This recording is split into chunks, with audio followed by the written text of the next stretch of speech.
为了报复出轨的丈夫，她和闺蜜组成复仇联盟，趁着丈夫外出工作，她们悄悄在家里的卧室、客厅都安装了微型摄像头，是要把丈夫所有的虚伪嘴脸和背叛行径全都清晰记录下来。第二天，奈津子谎称自己要回娘家看望前几天不小心闪到腰的父亲，丈夫还假装一脸关切地叮嘱她，让她多陪陪父亲，好好照顾岳父的身体。等奈津子刚走出家门，早已等候在小区楼下的轿车便缓缓靠近，吉野和铃将已经在车里等候多时。在铃将的眼神暗示下，奈津子摘下了手上那枚戴了3年的结婚戒指，又解开了头上的皮筋，那一刻也意味着她彻底卸下了贤妻的伪装，正式褪去温柔，化身复仇女神。几人上车后立刻打开监控画面，就看到丈夫的女同事熟门熟路地走进奈津子的家，两人一见面就迫不及待地相拥在一起，举止亲昵又不堪，完全把这里当成了自己的住处。闺蜜两人看着监控里的画面，忍不住吐槽，这个女人分明就是享受这种在别人家里践踏别人婚姻的刺激感。只见女人熟练地走进卫生间，而丈夫则快步走进卧室，拉上窗帘，随后从柜子里拿出蜡烛摆放在床头，刻意营造出暧昧缠绵的气氛。这熟悉的场景是她曾经用来讨好自己的方式，是她当年许下的每日浪漫，如今却原封不动地用在了别的女人身上。奈津子瞬间红了眼眶，紧接着丈夫又拿出一瓶药物，熟练地喝了下去。她从未对奈津子有过这般用心，却在别的女人面前费尽心思。就在丈夫脱衣服时，恰巧用衣服挡住了卧室里的摄像头，监控画面瞬间被遮挡。奈津子的心一下子沉了下去，脸上满是失望与不甘，眼看就要拿到关键证据，却功亏一篑。離婚だけじゃなくて破滅させたいって言ってたよね。でも鍵貸して。どうすんの？復讐同盟ルールその3、全面協力。まだ浴室です。今なら大丈夫。OK。吉野趁着两人还在卫生间，悄悄打开房门，轻手轻脚地走进卧室，快速找到被遮挡的摄像头，小心翼翼地调整了角度。これで映ってる？バッチリ脱出してください。就在准备离开卧室时，叶龙竟突然走出了卫生间，朝着卧室的方向走来。他刚把椅子放回原处，叶龙和女人就走了出来。吉野来不及逃跑，只能立刻躲进旁边的厨房。可越是紧张，越容易出错。なんか音しなかった？気のせいで。早くベッド行こうぜ。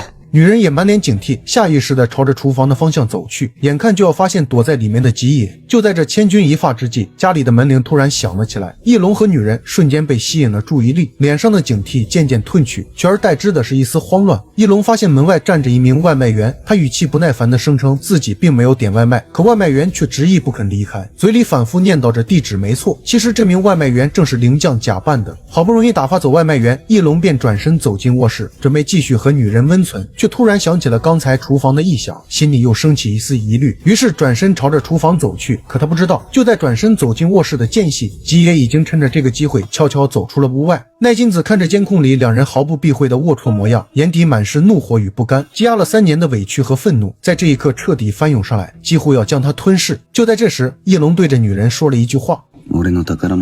这句话让他瞬间想起了4年前的时光。那时候翼龙还只是个服务员，而他已经是一名销售主管，靠着他制定的销售方案，服装店的销售额拿到了全市第一。也正是因为这件事，翼龙一直把他当成宝物，拼尽全力追求他，说着各种甜言蜜语，最终打动了他，让他心甘情愿放弃自己的事业，做起了全职主妇。可现在看来，那些曾经的温柔与珍惜，不过是他讨好他的手段，一旦得手便弃如敝履。吉也很理解奈津子的心情，当一个人知道自己被最亲近的人背叛时，过去所有美好的回忆都会从洁白变得漆黑。我慢してた。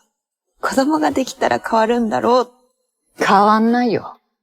もっと辛くなるだけ。但现在唯一能拯救他的就只有他自己。如果一直这样忍气吞声不反抗的话，那这辈子都只能被困在这样窒息的生活里。而现在要做的就是把所有的证据都收集齐全，只有这样，奈津子在离婚的时候不仅能顺利拿到属于自己的赔偿金，还能彻底报复丈夫，让他为自己的背叛付出惨痛的代价。奈津子把所有的情绪都压在心底，决定按照吉野说的做。表面上她依旧过着以前那种忍气吞声的生活，每天按时做饭，对丈夫依旧言听计从，不让他有丝毫怀疑。可只有他自己知道，他的心已经彻底变了，他已经感受不到丝毫的委屈与难过，只剩下复仇的决心。晚上奈津子打扫卫生时，在下水道发现了女人的头发，又在卧室里发现了小雨伞的包装。她心里清楚，自己要报复的不仅仅是出轨的丈夫，还有那个明知她有家庭却依旧插足着婚姻践踏她尊严的女人。她要让这2个人都为自己的所作所为付出应有的代价。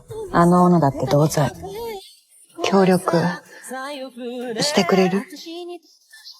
随后，奈津子拿出丈夫戴的那条领带，上面还残留着女人的粉底。なるほどね。